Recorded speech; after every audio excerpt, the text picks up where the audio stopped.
Así veo las cosas. Gracias por estar ahí, porque gracias a ti nosotros podemos estar aquí dándote información, reportes de periodismo independiente. Hoy en el programa te voy a hacer una pregunta y le vamos a ir tocando con distintos temas. Y la pregunta es muy sencilla, durísima. La pregunta es si Estados Unidos ya es una dictadura. Así como suena, yo sé que suena fuerte, es pesada, pero hay un nuevo artículo en la revista The Atlantic, que es una de las más respetadas en los Estados Unidos, en las que sugiere que ya estamos actualmente en una dictadura. ¿Por qué? Por los abusos de poder, por las declaraciones del presidente, por los ataques a profesores, a estudiantes, a periodistas, por las redadas de ICE de gente encapuchada que no sabemos quiénes son y que no tienen ningún tipo de orden de captura. Entonces, la pregunta en este programa es si Estados Unidos ya es una dictadura. Me voy a adelantar un poco y te voy a dar mi opinión. No creo que estamos en una dictadura, no creo que después de este programa me vayan a meter a mí a la cárcel o a los entrevistados. Creo que todavía tenemos libertad de expresión. He visto las protestas en los Grammys, he visto las protestas.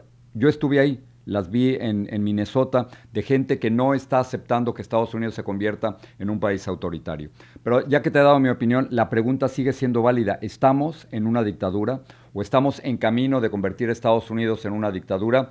Tenemos cómo la política de los Estados Unidos está afectando a América Latina. Carlos Díaz Rosselló ha sido uno de los asesores del presidente Donald Trump en América Latina y Carlos nos va a dar su punto de vista de cómo la política de los Estados Unidos ya está afectando Colombia, Venezuela, México y Cuba. Pero vamos a comenzar hablando sobre esta idea de Estados Unidos como dictadura. Las dictaduras son durísimas, increíblemente represivas, y una de las identificaciones o puntos claves de las dictaduras es que tienen grupos paramilitares que actúan al margen de la ley, encapuchados y sin identificarse. Y muchos creen que ICE precisamente tiene algunas de esas características. El gobierno de los Estados Unidos, por supuesto, dice que no, que ICE está haciendo una función de detener y arrestar a inmigrantes indocumentados y luego separarlos. El caso es que digamos que el campo de batalla o el campo de experimentación ha sido en Minnesota, donde estuvimos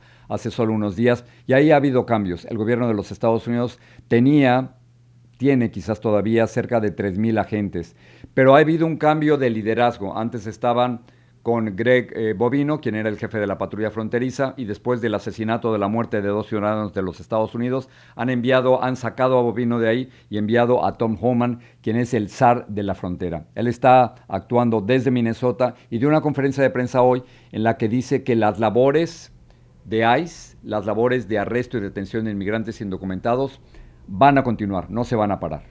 President Trump fully intends to achieve mass deportations during this administration, and immigration enforcement actions will continue every day throughout this country. President Trump made a promise, and we have not directed otherwise.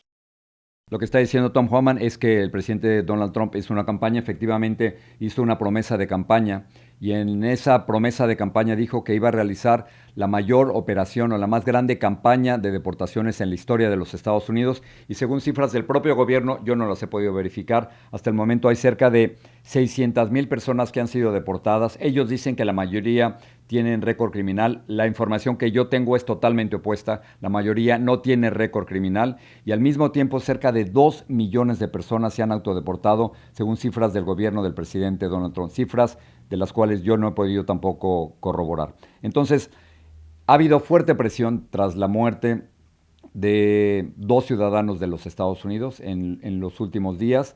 Y entonces no solo llega Tom Homan a cargo de la operación en contra de los inmigrantes, sino que se ha dado cuenta de que por las críticas muy fuertes que hay en todos los Estados Unidos, por el hecho de que hayan muerto 2 ciudadanos de los Estados Unidos, tienen que hacer algún cambio. Entonces, Tom Homan es la nueva cara y luego están aceptando por primera vez que estos 3,000 agentes en Minnesota no son necesarios, o por lo menos eso ellos dicen, y van a retirar a 700 de esos agentes. Es decir, en lugar de 3,000 van a quedar 2,300. Esto suena, iba a decir como derrota por parte del gobierno, pero es un reconocimiento de que las cosas no han salido como ellos quieren. Tom Homan.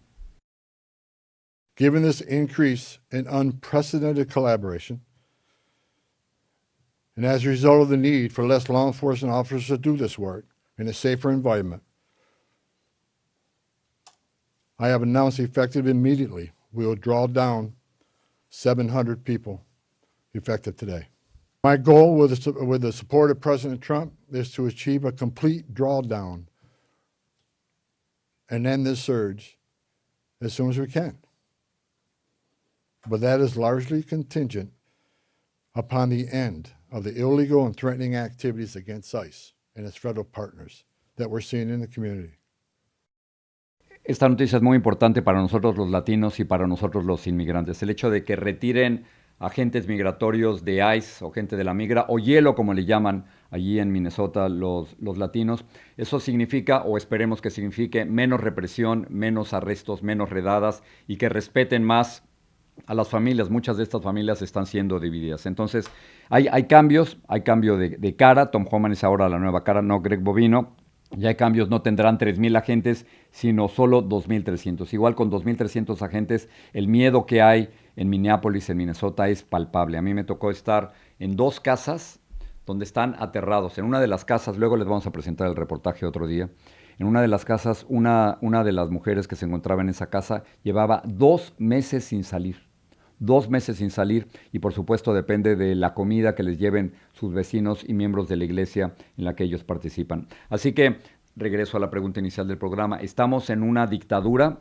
Creo que no estamos en una dictadura, pero hay claros rasgos de autoritarismo en muchas de las cosas que estamos viendo en este tipo de operaciones, en este tipo de redadas. Salto a otra cosa.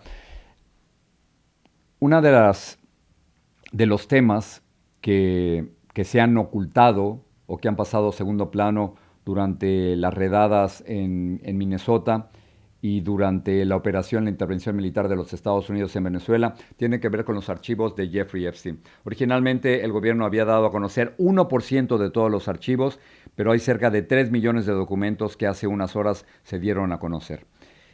Una vez que salen todos estos documentos, acabo de escuchar una entrevista durísima en NPR con Belinda Gates. Belinda Gates era la esposa de Bill Gates, el cofundador de Microsoft, y sin duda uno de los hombres más ricos del mundo. Y Belinda Gates, cuando le preguntan sobre por qué aparece el nombre de su ex esposo en los archivos de Jeffrey Epstein, dice que esa pregunta se la tienen que hacer a él. Ella tiene toda la razón, pero que ella está muy triste por varias razones. Está muy triste porque tuvo que romper su matrimonio debido a la información que ha salido, y al mismo tiempo dejó la fundación que tanto le había ayudado y sigue ayudando a millones de personas en todo el mundo. Pero la mayor tristeza, dice Belinda Gates, es por todas las niñas y adolescentes que fueron abusadas en esta red de tráfico sexual de Jeffrey Epstein, y le dicen, hay que hacerle preguntas a mi ex esposo, a Bill Gates. Él ha negado todas las acusaciones en su contra,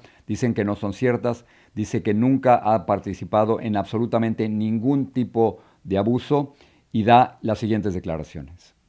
I never went to the island, I never met any women, and so, the more that comes out, the more clear it'll be that although the time was a mistake, it had nothing to do with that kind of behavior. I was one of many people who regret ever knowing him. No, apparently Jeffrey wrote an email to himself. That email was never sent. The email is, false. So I don't know what his thinking was there. It just reminds me, every minute I spent with him, I regret and I, apologize that I did that. Bill Gates diciendo que fue un error haber tenido estas reuniones con Jeffrey Epstein, pero que él no ha participado absolutamente en ningún tipo de actividad ilegal y se ha disculpado precisamente por eso. Esto va a continuar, no solo con esta persona, sino con muchas otras cuyos nombres están apareciendo y que tienen que dar explicaciones de por qué aparecen sus nombres en los archivos de Jeffrey Epstein. Regresando al tema original de este programa, ¿estamos en una dictadura? El presidente de los Estados Unidos, Donald Trump, insiste en que él ganó las elecciones del 2020. Él puede decir lo que quiera. Los datos concretos es que él perdió las elecciones del 2020 y que Joe Biden fue el presidente legítimo. Pero el presidente todavía, el actual presidente, no lo quiere reconocer. Entonces, lo que nos hemos dado cuenta es que el comisionado del condado de Fulton en Georgia acaba de denunciar que han confiscado los archivos de las elecciones del 2020 en parte de Georgia. Y esto tendría sentido si siguen insistiendo en la absurda idea de conspiración de que Donald Trump ganó las elecciones del 2020, cosa que no es cierto, y para tratar de probar de que él había ganado las elecciones. Imposible de probar. Como quiera que sea, se han confiscado los archivos en Georgia y no sabemos qué van a hacer con esos archivos. Aquí el comisionado del condado de Fulton, en Georgia. The motion seeks the return of all files from the 2020 election that were confiscated by the FBI last week during the raid at our Fulton County Elections Hub. The motion also seeks the unsealing of the affidavit that was filed in support of the search warrant that the FBI used to raid our warehouse. Now, however, because the case is still under seal at this time, I cannot share the contents of the motion itself. The President himself has mentioned some 15 plus other states where he believes that there are problems. That's why I say that this is a very complicated situation and has implications far beyond Fulton County, Georgia. And last week, I committed to the voters of Fulton County, and the world for that matter, that we will use every resource at our disposal to fight for their vote. And that we will fight using all resources against those who seek to take over our elections. Our Constitution itself is at stake in this fight. Esto es muy serio. Se han confiscado los archivos de las elecciones del 2020 en parte de Georgia, y esto no sabemos exactamente qué va a ocurrir porque, como dijo el comisionado, el caso está sellado. No sabemos exactamente por qué se ha hecho esta confiscación de los archivos, pero tiene sentido para el gobierno de los Estados Unidos, para el gobierno de Donald Trump, cuando ellos siguen insistiendo en que hubo fraude en las elecciones del 2020. Toda la evidencia va en contra de eso. El presidente Donald Trump, el actual presidente Donald Trump, perdió las elecciones del 2020, le guste o no le guste, esa es la realidad. Y regresamos al tema central de este programa. ¿Estamos en una dictadura? No creo que estemos en una dictadura, pero las dictaduras se identifican y se caracterizan por no confiar en lo que ven tus ojos y tratar de aceptar una versión falsa de la realidad. La versión falsa de la realidad es que Donald Trump ganó las elecciones del 2020. Eso no fue así. Tengo un par de noticias que no nos podemos ir sin dártelas. ¿Se acuerdan de Ryan Root? Quizás el nombre no te suene mucho, pero Ryan Root es el hombre que intentó matar al presidente de los Estados Unidos en Mar-a-Lago. No sé si te acuerdas, había unas imágenes de todas las armas que pensaba utilizar para tratar de matar al presidente norteamericano. Una jueza lo acaba de sentenciar. Vamos a ver un poco las imágenes de Ryan Root. La jueza lo ha sentenciado a cadena perpetua. Y esto viene, por supuesto, este sería el segundo intento de asesinar al presidente de los Estados Unidos o el segundo atentado en contra de su vida. Vamos a saltar a lo que están ocurriendo dentro de unos días. Este viernes se inician las Olimpiadas de Invierno. Me fascinan las Olimpiadas de invierno o de verano, son realmente espectaculares. Y entonces, siempre hay controversia. Y una de las controversias ahora es que agentes de ICE, de la migra, del hielo, van a estar protegiendo a parte de la delegación norteamericana. Y los italianos no quieren absolutamente nada que ver con ICE. Tienen tan mala reputación que han salido a protestar. Si se fijan, los aros olímpicos en esta protesta estaban hechos por esposas, no por aros olímpicos. Y aquí están protestando en Milán, que es una de las sedes de las Olimpiadas, por una parte, y también en Cortina de Ampezzo, que es donde se van a realizar algunas de las competencias de esquí. Así que los italianos le están diciendo no a ICE. Ahí están, no los aros olímpicos, sino las esposas con los colores olímpicos. Muy bien, vamos a regresar al tema de Venezuela. Delcy Rodríguez acaba de hacer unas declaraciones en las que ya no critica al presidente Donald Trump, ya no le llaman dictador, ya no se burlan de él, ya no están bailando como lo hacía Nicolás Maduro. ¿Se acuerdan que a Nicolás Maduro le gustaba burlarse de los Estados Unidos y se ponía a bailar? Nadie está bailando en estos momentos en Venezuela.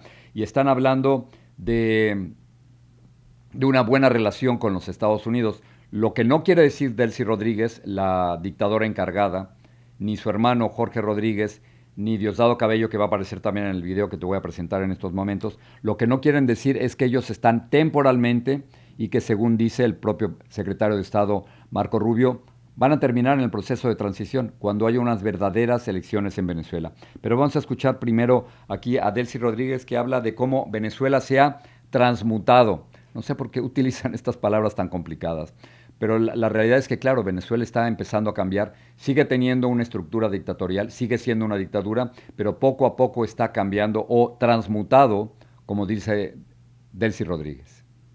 Exactamente un mes de aquella madrugada, ya muy próximo a las 2 de la mañana, cuando el pueblo venezolano sufrió un ataque armado externo militar de una potencia nuclear.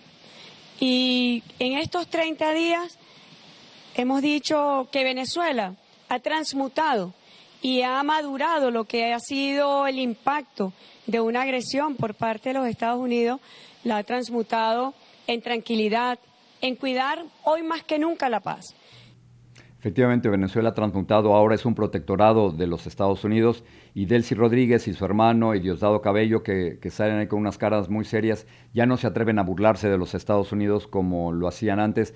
Lo importante y la pregunta de muchas personas es ¿por qué Estados Unidos no hizo más para no solo sacar a Nicolás Maduro y a su esposa, sino a la cúpula militar, a la cúpula represiva del gobierno venezolano? La respuesta de Marco Rubio y del propio presidente de los Estados Unidos es que necesitaban que alguien se encargara de Venezuela, y aprendieron la lección de Irak, es decir, después de que los Estados Unidos entra a Irak, desmantela todo el gobierno, el ejército, la policía, los funcionarios, y entonces hay un verdadero caos en Irak, esto en el 2003, y Estados Unidos, de acuerdo con el plan del secretario de Estado Marco Rubio, no quiere que eso ocurra en estos momentos, que haya caos en Venezuela, pero están hablando claramente el gobierno norteamericano de una transición hacia la democracia, en donde pueda haber elecciones libres y en donde María Corina Machado, ella lo ha dicho, pudiera convertirse en la próxima presidenta de Venezuela. El presidente de Colombia estuvo en la Casa Blanca, Gustavo Petro, y el argumento de Gustavo Petro es interesante. Acuérdense que antes de que llegara Gustavo Petro a la Casa Blanca se estaban insultando. Donald Trump lo acusaba de narcotraficante, de ser un hombre enfermo. Gustavo Petro había criticado a Donald Trump por ser dictador, y no solo eso, sino que cuando estuvo en Naciones Unidas, en Nueva York, salió con un megáfono a pedirle a los militares estadounidenses que no le hicieran caso a Donald Trump. El caso es que no se llevaban, no había manera de que Gustavo Petro y Donald Trump se pusieran de acuerdo. Según la versión de Donald Trump, después de la intervención militar de los Estados Unidos en Venezuela, Gustavo Petro le bajó 2 rayitas a sus declaraciones, y luego Gustavo Petro ahora está diciendo que los pactos se hacen entre personas que no están de acuerdo, es decir, que la paz solo se puede acordar entre enemigos. Gustavo Petro hablando después de su reunión con Donald Trump allá en Washington. El presidente de Estados Unidos recibió en su casa a un presidente latinoamericano, no soy el primero, no seré el último, y hablamos de problemas concretos y de caminos conjuntos para solucionarlos. Él no cambió de manera de pensar en muchos temas, yo tampoco, pero es que ¿cómo se hace un pacto? Un pacto no es entre hermanos gemelos.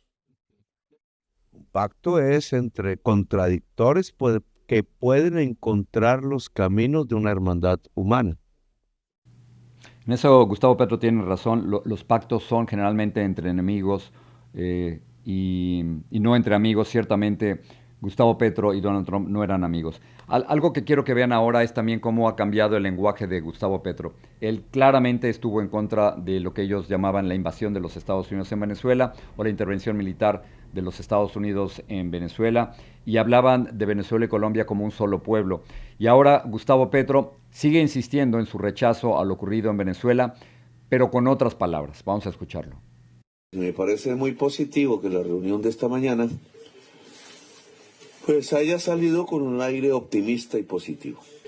Y por eso vimos cómo reactivar a Venezuela, no simplemente cómo condolernos de lo que sucedió en Venezuela, que es grave, sino cómo podría ser una reactivación de Venezuela con la ayuda de Colombia en su frontera, en su vecindad, occidental para Venezuela, oriental, nororiental para nosotros. ¿Cuál es el papel de Estados Unidos allí? Si no es levantar sanciones, por ejemplo, concretamente. Importante ver esas imágenes dentro de la Casa Blanca entre Gustavo Petro y el presidente Donald Trump. Imágenes que yo creí que no iban a ocurrir, así que la diplomacia está avanzando, cosa que me parece perfecto. Pero los colombianos ya muy pronto van a cambiar de líder, tienen elecciones en mayo y van a escoger un líder totalmente distinto. Y ya que estamos hablando de todo esto, quiero que me acompañes a ver la entrevista que le hice a Carlos Díaz Rosillo, quien ha asesorado al presidente Donald Trump en temas de América Latina. Es un hombre que conoce como pocos lo que está ocurriendo en la región, particularmente después de la imposición de esta llamada doctrina Trump, que no es necesariamente América para los americanos, sino las Américas para Donald Trump. Entonces, con Carlos Díaz Rosillo vamos a hablar de cuál es la relación de los Estados Unidos con Venezuela, con Colombia, con México y con Cuba. La entrevista ahora mismo. Así veo las cosas. Queremos entender cuál es la nueva relación de los Estados Unidos con América Latina. Unos están hablando de una nueva doctrina Monroe, que sería de América para los americanos. Sin embargo, otros creen que la doctrina Trump va mucho más allá de eso, que sería América o las Américas para Donald Trump. La pregunta es cómo está cambiando la relación de los Estados Unidos con Venezuela, Colombia, Honduras, Cuba y México. Y alguien que realmente sabe sobre este tema es Carlos Díaz Rosillo, estratega republicano y que ha sido asesor del presidente de los Estados Unidos, Donald Trump. Carlos, gracias por estar aquí con nosotros en el programa. Siempre un placer, Jorge. Muchas gracias a ti. Déjame comenzar con Venezuela. Acabo de escuchar unas declaraciones del secretario de Estado, Marco Rubio, en el sentido de que el gobierno actual de Delcy Rodríguez y Jorge Rodríguez en Venezuela no es el gobierno legítimo. Muy bien. Sin embargo, hay nuevas relaciones diplomáticas entre esta dictadura junto con el gobierno de Donald Trump, abriendo, por ejemplo, la Embajada de los Estados Unidos en Caracas y abriendo la representación de Venezuela en Washington. ¿Qué está pasando? ¿Cómo es esta relación de Estados Unidos con la dictadura? Una relación, Jorge, extraordinariamente pragmática. Ciertamente no es el gobierno legítimo. Hubo una elección hace año y medio y el gobierno no solamente perdió, sino que perdió por muy amplio margen. Pero es lo que hay. Ya no tenemos al dictador Maduro, pero tenemos un gobierno que es el que puede tener el control operativo del país, liderado por la señora Rodríguez, que si ciertamente no me cabe la menor duda, les parece total y absolutamente detestable, es lo que hay y hay que trabajar con ella para poder garantizar la conclusión de las 3 fases que ha mencionado el secretario Rubio en este proceso actual. Pero una de las principales críticas al presidente Donald Trump es que saca a Nicolás Maduro, saca a su esposa, pero deja intacta la estructura de Venezuela. ¿Están siguiendo, más bien, han aprendido la lección de Irak, Carlos? Irak, que es que desmantelan el gobierno y es un caos total. Eso es lo que querían evitar en Venezuela. Totalmente, eso fue exactamente lo que pasó en Irak, cuando decapitan al gobierno y genera un caos total que Estados Unidos entonces tiene que empezar a reparar los platos rotos. Aquí lo que hemos visto es que lo primero que tiene que suceder en esta primera etapa de la transición, este momento de estabilización, es poder tener control operativo del país, de las Fuerzas Armadas, Fuerzas de Inteligencia, Fuerzas de Seguridad. Y nos guste o no, la única que puede garantizar eso es la señora Rodríguez, por muy detestable que sea. Así que le es útil a Estados Unidos para poder tomar control de todo este proceso y poder tener la habilidad de eventualmente llegar a la tercera fase, que es la llegada de la democracia. Pero ahí falta mucho todavía. O sea que estamos hablando de meses o años para esta transición democrática. Sin duda alguna. Yo creo que si bien nos encantaría que la democracia llegara de la noche a la mañana, estamos hablando de un régimen que ha destrozado toda institución democrática por más de un cuarto de siglo, y pretender que la democracia va a llegar en cuestión de días o aún de semanas, creo que no se ajusta a la realidad. Estamos hablando de varios meses, sino a 2 o 3 años quizás. Muy bien, tenemos el tema de Venezuela. Déjeme saltar al tema de Colombia. Este martes me llamó la atención cómo recibieron muy bien a Gustavo Petro, el presidente de Colombia, en la Casa Blanca. Y esto viene después de que ambos líderes, Carlos, tú los escuchaste, se insultaban unos a otros. Donald Trump dijo que Gustavo Petro era un hombre enfermo y que él seguía después de Nicolás Maduro. Gustavo Petro en Naciones Unidas le pidió a los soldados americanos que no le hicieran caso a Donald Trump y ha dicho barbaridades también del presidente estadounidense. Y de pronto el martes se reúnen los dos. ¿Qué pasó? ¿Qué lo hizo posible esta reunión? Yo creo que una vez más, como dije al principio, demuestra que el presidente Trump, nos guste o no, es una persona extraordinariamente pragmática y si considera que le conviene a los intereses de Estados Unidos reunirse con un líder con el que no tiene prácticamente nada en común, lo va a hacer. Aquí yo creo que el tema principal no es tanto lo que está pasando en Colombia, sino la manera en que Petro puede obstaculizar lo que está pasando en Venezuela. Y yo creo que Trump y la administración se dio cuenta que Petro puede colaborar en este proceso en Venezuela y no meterse en el problema que no le interesa en realidad, pero que sí puede hacerle la vida mucho más complicado al gobierno de Estados Unidos en el tema de Venezuela. Gustavo Petro y la presidenta de México, Claudia Sheinbaum, supongo, Carlos, que el principal temor que ellos tienen en este momento es que Estados Unidos fuera a realizar una operación, una intervención militar en contra de los grupos narcotraficantes y para ellos, a nivel interno, la pérdida de soberanía sería durísimo. Absolutamente. Yo creo que todos los líderes ahorita de izquierda de la América Latina están preocupados porque ven que el presidente Trump dice lo que hace y hace lo que dice. Y cuando dice que está preocupado por el tema del narcotráfico, del crimen organizado, está exigiendo que otros gobiernos hagan todo lo que tienen que hacer para poder frenar este gran mal que afecta no solamente a las Américas, sino a todo el mundo. Y yo creo que aquí también la presidenta Sheinbaum ha demostrado ser muy pragmática y muy inteligente, porque se ha dado cuenta que si bien ideológicamente está más alineada al régimen de La Habana, la relación con Estados Unidos es mucho más importante para México que la relación con Cuba. Muy bien, aquí dejamos el tema de Colombia. Acabas de estar en la toma de posesión del nuevo presidente de Honduras. Tú me hiciste el pronóstico y tenías razón de que él sería el próximo presidente de Honduras. ¿Qué sabemos de él? Un hombre muy sencillo, fue 8 años alcalde de Tegucigalpa, empresario, un hombre que va a hacer las cosas diferentes. Fíjate, un detalle muy interesante es, una de sus primeras órdenes es no poner su foto en los edificios de gobierno, sino poner una oración con la que terminó su discurso, demostrando una gran humildad. Yo creo que va a haber una gran cercanía con el gobierno de Estados Unidos, con el gobierno de Israel, quizás también con el gobierno de Taiwán, y está haciendo que Honduras regrese al mundo y que el mundo regrese a Honduras. Es un gobierno de derecha. ¿Se puede asemejar de alguna forma a Nayib Bukele? ¿Buscará esa forma de mano dura dentro de Honduras? Mira, todos los líderes latinoamericanos son diferentes. Más que un gobierno de derecha, yo creo que va a ser un gobierno pragmático, un gobierno que entiende que al hondureño de a pie le conviene mucho más tener una buena relación con los Estados Unidos que con China comunista. Así que un hombre muy pragmático, independientemente si es de derecha o de izquierda. Ciertamente no es de izquierda, pero yo lo veo más pragmático y menos ideológico. La ideología no le da de comer a los ciudadanos. Lo que le da de comer a los ciudadanos son oportunidades. Y esas oportunidades las va a encontrar con una cercanía mucho más estrecha, valga la redundancia, con Estados Unidos.